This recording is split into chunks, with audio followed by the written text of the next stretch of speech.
I'm Oli Sorenson, known as VJing. Just been doing visuals for like the past 10 years.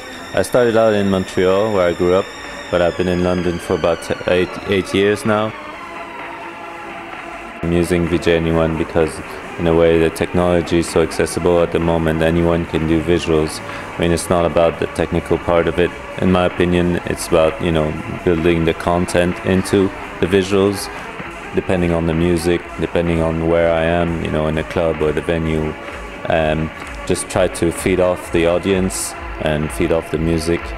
And so it's very contextual as well. So just start from a basic point of, you know, what people like to watch.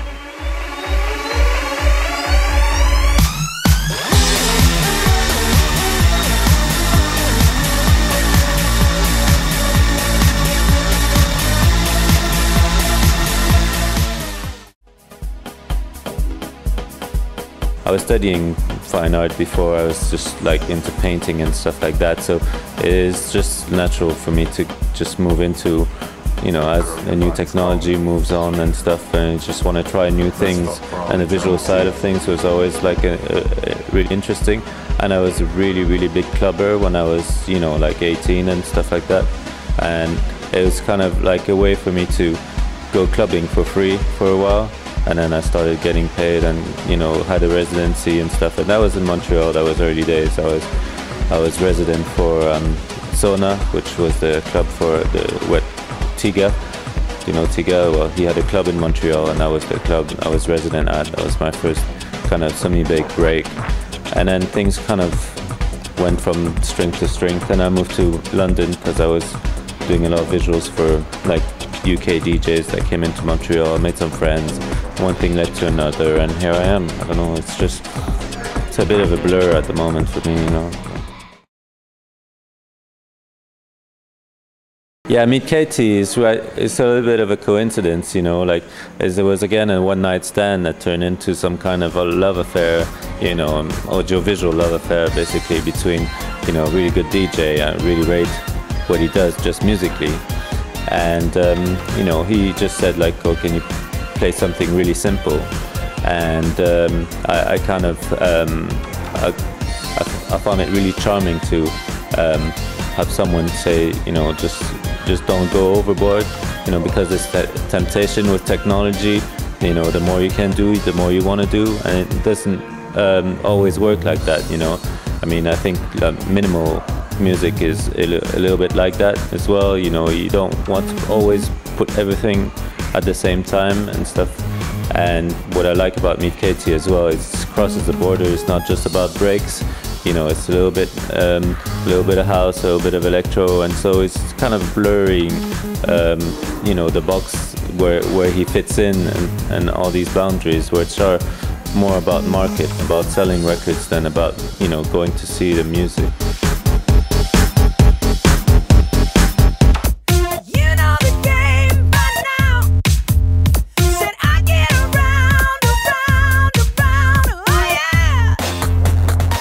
It's just building relationships between music people and visual people. You have to have, like, as a VJ, you have to have like a music mind in a way. You have to have the ear, and I think more and more it's going the opposite way as well. And DJs need to have a little bit of a visual element, and I think, you know, as the technology becomes more accessible, it'll be almost a default thing. Just having some random content is not good enough anymore.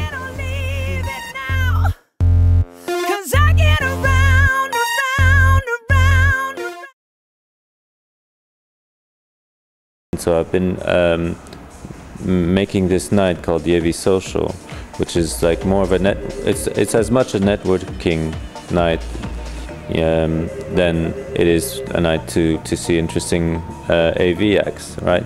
So we got Eclectic Method this time around, and downstairs is me and Meet Katy playing.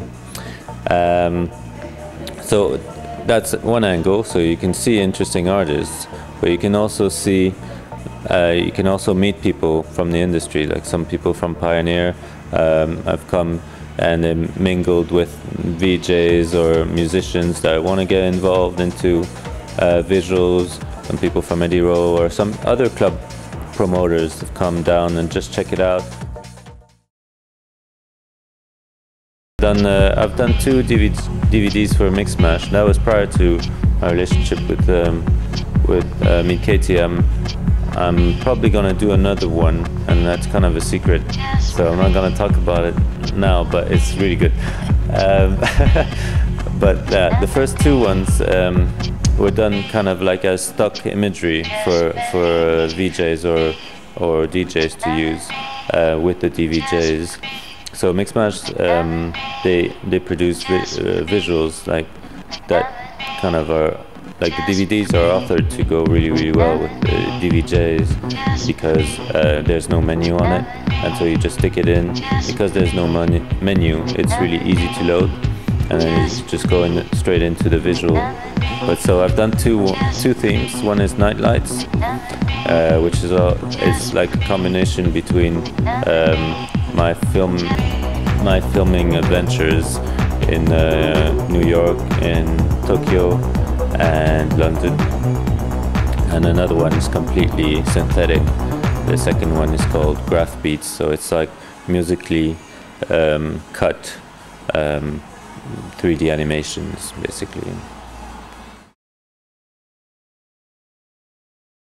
It's a funny one, because sometimes you get someone that's gonna say like, I want this, I want this, I want this, and some people were like me and Katy, just like, yeah, I trust you completely, just do whatever. And actually it can be a little bit more daunting to just have no instructions, you know. It's like, do whatever you want to do. But what I've done is we've had a few live gigs together before that, and I kind of taken notes of what he likes and what he doesn't like.